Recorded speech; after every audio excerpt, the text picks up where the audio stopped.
कहानी यह है कि जो केजरीवाल के साथ हुआ था वही इनके साथ होगा फिर। कहाँ मुख्यमंत्री और कहाँ अपनी सीट यदि हार गई तो कहाँ जाएंगी, न विधायक न कुछ न कुछ।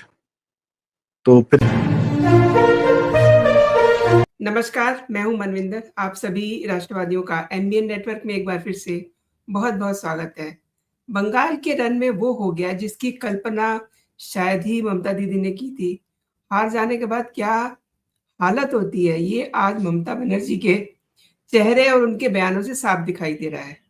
रोना, पीटना, शोर-शराबा, हर तरफ हताशा और हिंदुत्व की जीत वो सहन नहीं कर पा रही हैं। इसी पर चर्चा के लिए मेरे साथ आज मौजूद हैं, मेरे साथ जुड़े हुए हैं संदीप आर के सिंह जी। संदीप जी, बहुत-बहुत स्वागत है, नमस्कार। नमस्ते मनिंदर जी, सारे दर्शकों को नमस्कार और सभी को बंगाल में हिंदुओं की जीत की बहुत बहुत बधाई। संदीप जी, ममता बनर्जी की ये जो बौखलाहट देख रहे हैं हम, वीडियो जारी किया है और मीटिंग्स चल रही हैं, क्या कहानी है इसके पीछे? कहानी यह है कि जो केजरीवाल के साथ हुआ था वही इनके साथ होगा फिर। कहाँ मुख्यमंत्री और कहाँ अपनी सीट यदि हार गई तो कहाँ जाएंगी, न विधायक न कुछ न कुछ। तो फिर किसी को, अच्छा ये भी गारंटी नहीं कि किसी को हटाकर उसकी सीट पर चुनाव लड़ लें तो इस बार जीत जाएं। इस बार तो ये वो भी गारंटी नहीं है। या तो बहुत हार्ड कोर मुस्लिम इलाका हो, तो हु नोस। देखिए समस्या में तो है, क्योंकि क्या है ना, जीव ये लोग जैसे मुलायम सिंह यादव थे, तो उन्होंने भी जीवन के अंत में अपनी ही पार्टी को टूटने दिया, सब कुछ होने दिया। क्यों? मुझे मेरा बुढ़ापा चैन से घर में बिताना है, मुझे लालू की तरह जेल में नहीं जाना। लालू ने भी सारे प्रपंच रचे, मुझे मेरा बुढ़ापा जेल में नहीं चाहिए, बाहर चाहिए, आराम से चाहिए। सारी जिंदगी मेहनत की, क्या अंत में जेल में जाने के लिए? ममता का भी वही सीन, मुझे मेरा बुढ़ापा जेल में नहीं जाना या ऐसे दर दर नहीं भटकना। तो आज तक जो भी ये नौटंकी करती थी, जो भी था, लेकिन कम से कम एक प्रोटोकॉल था। दब भाई आप रेलवे मिनिस्टर रही, आप उसके बाद लगातार 20 साल की आदत है ना ये सत्ता में रहने की, सत्ता का सुख लेने की। सुख क्या है? वो एक जो सुविधाएं हैं, सुख है कि नहीं पता नहीं, सुविधाएं तो हैं। तो वो बड़े कम लोग होते हैं जो मनोहर लाल खट्टर हो जाएं या अटल बिहारी वाजपेयी हो जाएं कि चुनाव हारे तो चुपचाप चले गए, अपना वही 2 जोड़ी कपड़ा, 2 जोड़ी किराए के मकान में वापस बैठे हो। तो अपनी संपत्ति नहीं बनाई और इन लोग को छोड़कर फिर कहेंगे लोग कि अरे खट्टर जी को तो वापस मंत्री बना दिया। भाई काम के आदमी है तो मंत्री बनाया गया है, लेकिन जब चीफ मिनिस्टरशिप से हटे थे तो वापस अपने किराए के मकान में चले गए थे और जो पुराना पुश्तैनी जमीन में था तो दान दी। कमिंग बैक टू ममता, ममता का ये चरित्र नहीं होता है। इन लोगों को सुख सुविधा चाहिए, ये उसी लिए लड़ रही है। जो सड़क पे दिख रही है कि मैं कम से कम विधानसभा पहुंचूं, और अगर ये नहीं पहुंचेगी, विधानसभा हार जाएगी, तो 100% किसी अपने लोकसभा सांसद को, जो 18-20 जीते हैं इसके जो भी हैं, किसी एक को बोलेगी हटो, छोड़ो, हम वहां उपचुनाव लड़ेंगे, फिर ये लोकसभा जाएगी या इन्हीं के बल पे राज्यसभा जाएगी। ये बिना इसके रहेगी ही नहीं, और ये इसको मिलना चाहिए। मैं इनको इज्जत नहीं दे पा रहा हूँ क्योंकि इनके राज्य में कितना कुकर्म हुआ है कैसे कैसे हत्याएं हुई हैं महिलाओं के साथ किया हुआ है, तो इज्जत के लायक तो बिल्कुल नहीं है। तो कमिंग बैक टू, अच्छा, ये ऐसा मुखौटा सामने रहे तृणमूल का के शीर्ष पर रहे, ये भाजपा को भी सूट करता है। एक छोटा विपक्ष सामने रहे, तभी आप तृणमूल को तोड़ पाएंगे, उसकी सर्जरी कर पाएंगे, उसमें से थोड़ा सा जो हिंदू बचा है वो निकाल पाएंगे और बाकी मुसलमान को वहीं रख पाएंगे। तो अब तो शुरू होगा ना ये प्रक्रिया। वही बंगाल की सफाई कैसे होगी अगर तृणमूल की सफाई नहीं होगी? तो आज इसी बंगाल के पुलिस अधिकारी लोग भी जो है जय श्री राम के नारे लगा रहे हैं, वो भी प्रताड़ित रहे, नहीं प्रताड़ित रहे, झूठे ही लगा रहे होंगे, जो भी जैसे भी, पर आ गए ना, हिंदू हो गए ना भाई अंत में। तो ये बड़ा आवश्यक है कि हिंदू रहें, टूटे पार्टी टूटती रहे, छोटी होती रहे। 2029 में 40 सीट है, 40 में से 35 सीट तो आपको जीतनी है, उसकी भी तैयारी करनी है। 2031 में आज आप 200 सीट जो जीत है इसको रिटेन भी करना है और उसको बढ़ाना भी है, 215-16 तक जाना है, 250 तक जाइए, कौन रोक रहा है? गुजरात में आपने ऐसे रिजल्ट दिए हैं, मध्य प्रदेश में ऐसे रिजल्ट दिए हैं, तो बिल्कुल अधिकार बनता है। बंगाल तो अब अगले 20-25 साल के लिए आपको रहना है वहां पे, तो सफाई तो करनी पड़ेगी। और सबसे मेन बात है कि बंगाल से आपको बांग्लादेश का भी इलाज करना है, आपको यहाँ से रोहिंग्या भेजने हैं, आपको फेंसिंग करनी है, आपकी सीमा है, तो आपको तो ये सब कार्य करने हैं। सबसे सुंदर तो तस्वीर आज मुझे लगी जब मैंने देखा कि किन किन प्रदेशों में भाजपा की सरकारें, तो देखा कि बांग्लादेश के चारों तरफ भाजपा की सरकारें, बांग्लादेश के 3 तरफ से घेर लिया, और समंदर में नीचे ग्रेट निकोबार प्रोजेक्ट बन रहा है, वहां से भी घेर लेंगे। अगली बार अमेरिका नहीं आ पाएगा तुम्हारी मदद के लिए। चारों तरफ से बांग्लादेश घेर के, उसके बाद तसल्ली से कि बांग्लादेश के हिंदुओं को उनका एक पूरा प्रदेश मिले, वो पश्चिम बंगाल में सम्मिलित हो जाए। भाई, अगर भारत के अंदर ये लोग ये कह सकते हैं कि मुसलमानों को रिप्रेजेंटेशन नहीं मिल रहा, एमएलए नहीं बन पा रहे, एमपी नहीं बन पा रहे, हमको जमीन का टुकड़ा चाहिए, हम अलग रहेंगे, इनके साथ नहीं रह पाएंगे, तो बांग्लादेश के हिंदू भी अगर यही बात कहें तो क्या दिक्कत है? हमको तो बांग्लादेश में 1.5 करोड़ से ज्यादा हिंदू है। दिल्ली शहर हो गया, तो बांग्लादेश के पास तो जमीन ही जमीन है, सब हिंदू एक जगह आ जाए, और बांग्लादेश का एक हिस्सा जो है, जो हमारा, जिसको हमारी सुंदर भूमि को चिकन लेक बोलते हैं, वो पूरा हिस्सा आ जाए, पूरा कॉरिडोर बन जाए, क्या समस्या है? रहे इस्लाम अंदर, रहो मुसलमान मुसलमान के साथ बांग्लादेश के अंदर, यहाँ हमारे वाले भी ले जाओ, अपनी जो भेजे हैं वो भी ले जाओ। और हिमंत विश्व शर्मा जी का एक वीडियो चल रहा था जिसमें वो बता रहे थे कि बड़ा प्रोसेस है, कॉम्प्लिकेटेड प्रोसेस है, कि हम पूरी लिस्ट बना के देते हैं, तो बांग्लादेश अगर स्वीकार करेगा तब जाके जो है हम जो है उनको ये भेज पाएंगे, डिपोर्ट कर पाएंगे। तो आप लीगली तभी डिपोर्ट कर सकते हैं जब बांग्लादेश स्वीकार करेगा। अब आपने बांग्लादेश को 3 तरफ से घेर लिया है, तो बांग्लादेश की औकात हो तो मना कर दे। हमारे दी हुई लिस्ट 1 लाख, 2 लाख, 3 लाख, जाओ भैया, सब वापस जाओ। और जो भी पश्चिम बंगाल से कुछ तो भागेंगे ही रोहिंग्या, तो तुम्हें एक्सेप्ट तो करना पड़ेगा। यू आर नॉट, एसआईआर के माध्यम से आपने कई लोगों को वैसे निपटा दिया, अब आपको एनआरसी करने में या जनगणना अब आपकी शुरू हो रही है, इन सब प्रक्रिया आप करेंगे तो भारतीय नागरिकों की ही गणना ना, जो नागरिक नहीं है उसको निपटाएंगे। जाओ, अभी सफाई करेंगे, अगले 6 महीने फिर जनगणना शुरू होगी। ठीक है, 27 तक चले, 28 तक चले, आराम से चले, कोई दिक्कत नहीं, सब काम शांतिपूर्वक तरीके से होगा, आराम से। खैर मोदी जी भी स्पीच दे रहे थे, कह रहे थे कि बदला नहीं, बंगाल में बदला नहीं, बदलाव चाहिए। तो ठीक है, धीरे धीरे धीरे धीरे सबको साधा जाएगा, सुधारा जाएगा। जी मनोज जी। ये वीडियो देखिए दर्शकों के लिए। इसे कहते हैं ना भड़प्पन।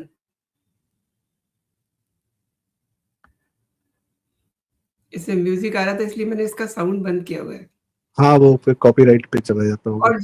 और जो आपने बात कही है, बदला नहीं बदलाव। अब ये सब सुन करके, ये तस्वीरें देख के ममता दीदी को तो रात भर नींद नहीं आई होगी ना? कल तक तो फिर भी उम्मीद थी, अब तो उम्मीद भी सब खत्म हो गई।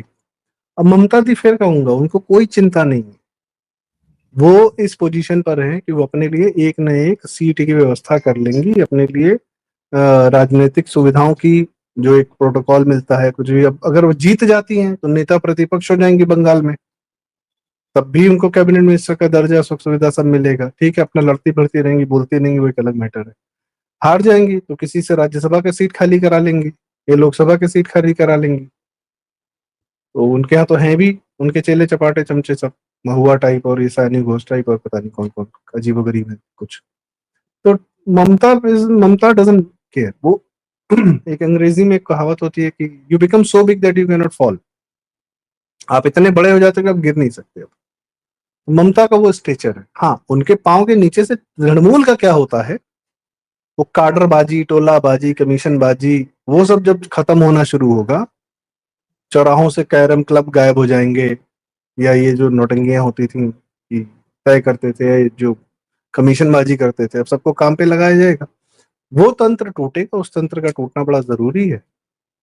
वो तंत्र टूटे, ममता बनर्जी के छत्र छाया में टूटना चाहिए, वो तो चाह के भी कुछ न कर पाए। ममता बनर्जी रहे नेता प्रतिपक्ष और चाह के भी कुछ न कर पाए। हार जाती तो वंडरफुल, फिर आप बंगाल की सफाई बहुत कायदे से होगी, फिर ऐसा कोई स्ट्रेचर रहेगा ही नहीं किसी का। ममता अगर सेंटर में आ जाती है तो और बढ़िया। बंगाल में अब कोई विरोधी विपक्षी नहीं चाहिए इस टाइप का, बंगाल की सफाई के लिए फुल कंट्रोल चाहिए। तो आई होप हार जाए, सेंटर में जाए, लोकसभा में बैठे बकवास करे, बहुत सारे बैठे हुए, ये भी बैठ जाए, कोई दिक्कत नहीं। और देखिए इन्हें क्या भारी पड़ गया, ये डे 1 से ही अमित शाह पर अटैक कर रही थी और वैसे ये उनकी पुरानी आदत है। एंड अब जो इन्होंने घोटाले किए हुए हैं, वो भी एक वजह है ना इनकी डेस्परेशन की, क्योंकि पकड़े तो सबसे सब ज्यादा तो जाएँगे। सबसे ज्यादा तो ये नहीं कि अमित शाह पे अटैक किया या मोदी पर अटैक किया, वो तो चलो राजनीतिक लड़ाइयां हैं, लड़ते हैं। आपने तो अपनी हिंदू जनता पर अटैक किया ना, उसको मारा। आरजी कार वाले घटना में अभया की जो हत्या हुई, क्या किया तुमने? जनता ने देखा, हिंदू जनता, कलकत्ता की हिंदू जनता ने देखा कि आग जो है उनके घर तक पहुंच गई। भाई, मेडिकल की सीट के लिए पैसा देते थे, सब कुछ करते थे। उसके बाद ये था कि कम से कम बच्चा डॉक्टर बन जाए, क्या वह भी अलाउड नहीं है? और जबकि उस लड़की ने अपनी शिकायतें शिकायतें सब वापस ले ली थी, जो उसको करना था कर लिया था, फिर भी मारा उसको। और मारने के बाद 10,000 आदमी भेज दिए कि जाओ अस्पताल को तहस नहस कर दो और सारा सबूत जो है डीएनए ये वो निपटा दो। तो जब इतना अत्याचार कर दोगे तब कौन तुम्हें छोड़ देगा? और गांव देहात में भी अत्याचार कर रहे हो। संदेश खली में क्या हो रहा था, मुर्शिदाबाद में क्या हो रहा था, और किसी कोई एक जगह थी वहां जेल में 200-200 महिलाएं प्रेग्नेंट हो जा रही थी। ह्यूमन ट्रैफिकिंग का कितना बड़ा अड्डा था। तो बंगाल की जनता ने तो ये झेला है। आज वो सांस ले रहे हैं, नाच रहे हैं, गा रहे हैं, तो इसका मतलब है पहले वो डरे सहमे थे, इसलिए आज नाच रहे हैं, गा रहे हैं। तो इन्होंने बंगाली सभ्यता पर हमला किया। और इनका तो कुछ अता पता भी नहीं चल रहा कि ये बांग्लादेश की हैं कि कहाँ से हैं। इनका कोई इतिहास है नहीं, कोई परिवार है नहीं। ये जमील जमाली बन के घूम रही है भारत में।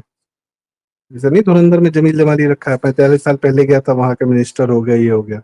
वैसे ये भी, इनका भी वही ट्रैक रिकॉर्ड लग रहा है। इनके जितने नारे हैं सब बांग्लादेश से निकले हैं।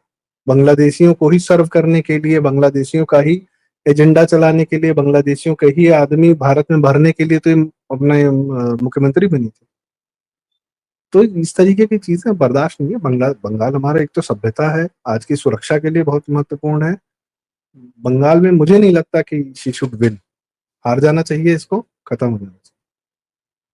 सेंटर संदीप में जी, जाए, नीतीश जी आपको जैसे चैन से पड़ी रहे। आपको क्या लगता है टीएमसी में अब टूट-फूट होगी? क्योंकि बहुत सारे लोग जो हैं बीजेपी से कॉन्टैक्ट कर रहे हैं। सबसे बड़ा बिल्कुल सवाल। टूट फूट होगी, और होनी चाहिए। क्योंकि देखिए, दो प्रकार की टूट फूट होगी। एक तो मौका देख के भागने वाले होंगे, वो हमारे यहाँ भी बहुत सारे पाए जाते हैं यूपी में। एक बहुत बड़ा उदाहरण हमारे नरेश अग्रवाल जी थे, सपा में थे, बहुत बड़े नेता मंत्री थे, ऊर्जा मंत्री रहते थे हमेशा। संसद में बहुत घटिया वाली बातें कही थी इन्होंने राम जी के बारे में। भाजपा में आए और उसके बाद उत्तर प्रदेश की चुनाव और राजनीति से दूर हो गए। बस लड़के का एक टिकट बनवा रखा है, लड़का जो है या तो विधायक है या सांसद है, वट एवर ही इज। तो बस उतना ही है राजनीति की, चलते रहो बस। तो गायब है, लेकिन नरेश अग्रवाल सीन से ही गायब है। तो वैसे ही तृणमूल के कुछ लोग होंगे जो मौका पाके भाग जाएंगे और भाजपा में जाके चुप हो जाएंगे, शांति से पड़ा जाएंगे। कुछ लोग होंगे जो देख रहे होंगे कि अरे यार गलत तो हो रहा है, करें क्या, हम तो इसको छोड़ भी नहीं सकते, हिंदू हैं हम, हिंदुत्व तो हमारे अंदर है, लेकिन हम कुछ कर नहीं सकते। तो अंदर से जो हिंदू होना चाहेगा वो भाजपा में आएगा। और तृणमूल में क्यों ना ये फिल्टर लगे कि जितने इस्लामिक्स हैं वो अलग हों, जितने लोग हिंदू होना चाहें, आओ भगवान राम की शरण में आओ, आ जाओ। भाई विभीषण तक को भगवान राम ने ले लिया तो ठीक है, तुम भी आ जाओ, कोई दिक्कत नहीं है। बस अब हाँ, यहाँ से वापसी नहीं है। You don't get a chance एक टू गेट तबका बैक एंड बिग। जी। एक तबका वो भी है ना जो अब ऐसे-ऐसे कुकर्म किए हुए हैं, अब वो भागने के लिए तैयार बैठा है, उसे रास्ता नहीं मिल रहा है। हाँ, वो अभिषेक बनर्जी टाइप लोग हैं, वो थाईलैंड जाएंगे, ससुराल चले जाएंगे, या दुबई चले जाएंगे, मलेशिया चले जाएंगे, बड़ी शानदार जगह है। वो तो भागेगा इधर ही कहीं। उसका भागना बड़ा जरूरी है। वो ढूंढा जा रहा है, अभी मिला नहीं है। कल से ट्वीट देखा जा रहा है, न ट्वीट है न कुछ है। हार तो गया ही है, क्योंकि उसकी ना, उसकी अलग कहानियां अब आ रही हैं, तो और कहानियां आएंगी। उसकी कहानियां ये आ रही है कि उसकी अपनी एक आर्मी थी। आर्मी मतलब उसने अपने लोग इंस्टॉल कर रखे थे, अपनी प्राइवेट मिलिशिया टाइप बना रखी थी, और सरकार से होमगार्ड या पता नहीं क्या उन लोग को लगवा दिया था। और हर बंगाल के बॉर्डर पे ट्रक से अलग से उसके नाम का टैक्स वसूला जाता था, तो पैसा सीधे उसको पहुंचता था। ये सब लेवल के काम कर रखे हैं, अपनी आर्मी बना रखी है, अपना पता नहीं क्या लोग बना रखे हैं, लूट तंत्र पूरा। तो है तो भाई लंपट ही, है तो एक क्या है, अय्याश लड़का ही तो है एक नेता का, और क्या है। ना होता भतीजा तो क्या होता, कुछ नहीं होता। तो ये तो इन लोग की लाइन लगी हुई है ऐसे लोगों की भारत में। नेताओं का अय्याश बच्चे राजनीति करते हैं, लूटते हैं और समझते हैं कि हम गुंडा हैं। तो तेजस्वी हो, तेज प्रताप हो, अखिलेश हो, राहुल गांधी हो, वो हुड्डा हो, दीपेंद्र हुड्डा, ये सब वही है। उधर वो उद्धव ठाकरे हो, स्टालिन का बेटा उदयनिधि स्टालिन हो, ये सब वही है। और क्या बताएं, किसका नाम ले, इन सबका अभी ध्वस्त तो होना थोड़ा तय है। जी। अभी तो थोड़ा सदमे में है। एक आध दिन के बाद थोड़ी-सी होश आएगी और आपने कहा कि अभिषेक बनर्जी की पैरेलल सरकार चल रही थी। तो क्या देखो, ये अतीक अतीक की तरह ही अपनी सरकार चला रहे थे? अतीक की बजाय मैं कहूंगा शिवपाल यादव जैसे सरकार चला रहे थे। ही वॉज हाफ सीएम, और इनके अंदर अतीक जैसे बहुत सारे गुंडे थे, like Jahangir Khan, like Humayun Kabir, like वो शाहजहां शेख जो ऐसे करके जा रहा था, जी। लाइक फरहाद हाकिम जो यहाँ का मेयर है कलकत्ता का। तो ये he was more like a mafia of the mafias. तो तुम लोग जाओ माफियागिरी करो, हमको मेरा हिस्सा पहुंचा देना, मैं ऐश करूंगा। ये था इसका सीन। तो आई थिंक जाना तो तुम्हें बेटा नेपथ्य में ही पड़ेगा, बचा कुचा है नहीं कुछ। इस बार वही बात है कि ये जो हम लोग अक्सर बात करते थे कि 356 लगा के अगर चुनाव कराते, राष्ट्रपति शासन लगा के चुनाव कराते, तो बंगाल की जनता का उद्वेलन कैसे निकलता। आज बंगाल की जनता जीत की खुशी मना रही है, क्योंकि ये जीत उनको अपनी लग रही है। ये परमानेंट फीलिंग चाहिए, because they fought for it. 356 लगा देते तो बंगाल की जनता को ये थोड़ी लगता कि लड़े हैं हम। तो बाहर से आए वो लोग चले गए, हमको ठीक है, फाइन। बट ये लड़ाई तो लड़नी थी ना, रौंद दिया तृणमूल को। ये जनता को फीलिंग आनी चाहिए ना, मैंने हमने किया ये। तो ये मोदी जी की तो सफलता है, अमित शाह जी की सफलता है, इलेक्शन कमीशन की सफलता है, सुप्रीम कोर्ट की सफलता है, लेकिन ये ज्यादा बड़ी सफलता बंगाल की हिंदू जनता की। उनकी एनर्जी मोदी जी को मिली। मोदी जी की एनर्जी तो बंगाल की जनता को मिली ही मिली, लेकिन बंगाल की जनता से भी, उनके हिंदू होने से भी मोदी जी को एनर्जी मिली, तब वो वहां पहुंचे। तो जमीन पर कोई तैयार नहीं है लड़ने भिड़ने के लिए, तो मोदी जी पहुंचे क्या कर लेंगे। आज पंजाब से, अगर पंजाब में जो हमारे हिंदू भाई हैं, हमारे सिख भाई हैं, सिख भी हिंदू ही हैं, जो जिन सिखों में हिंदूपन भी है, वो मिल जाए तो फिर ये केजरीवाल और चर्च और इन सबको उखाड़ना कितने का बड़ा काम है। ज्यादा बड़ा काम नहीं है। खालिस्तानियों को फेंका जा सकता है, पर आप एनर्जी तो दो सेंटर को। मोदी जी तो सब कुछ कर रहे हैं, पग बांध रहे हैं, सबके लिए प्रकाश वर्ष बना रहे हैं, सब कुछ कर रहे हैं, सबका योगी जी भी कितना सम्मान करते हैं गुरुओं का, और सबको, मतलब सारे गुरु गोविंद सिंह जी हमारे लिए वैसे ही हैं जैसे महाराणा प्रताप, जैसे छत्रपति शिवाजी महाराज, जैसे बाकी सब लोग, वैसे गुरु गोविंद सिंह जी भी। तो हम तो उन्हें अपना ही मानते हैं। आप एनर्जी जरा सी दिखाओ तो उस भूमि से, जरा सी भूमि से एनर्जी मिलेगी तो पहुंच जाएंगे, क्या दिक्कत। बंगाल से वो जो ऊर्जा आई है, उसी ऊर्जा के कारण तो आज जो हो पाया। So that was more more of, मतलब वो भला हुआ चुनाव करवाया गया है और उसको युद्ध की तरह लड़ा गया है, और जनता ने लड़ा है, ये है। हमेशा ममता दीदी कहती थी कि खेला खेला, देखिए खेल उन्हीं के साथ हो गया। और संदीप जी, आपने मेरे दर्शकों के लिए जो जानकारी दी है, वो वाक़ई में बहुत महत्वपूर्ण रही है और जो नतीजे देखे लोगों ने, लोग तो बहुत खुश हैं, लेकिन ममता दीदी की नींद उड़ी हुई है। संदीप जी, मेरे लिए आपने समय निकाला, मेरे दर्शकों के लिए आपने समय निकाला। आपका बहुत-बहुत धन्यवाद। जय हिंद, जय भारत। जय हिंद, जय भारत। थैंक यू मनविंदर जी, सारे दर्शकों को फिर से बधाई। जय श्री राम, जय मां काली। जय श्री राम।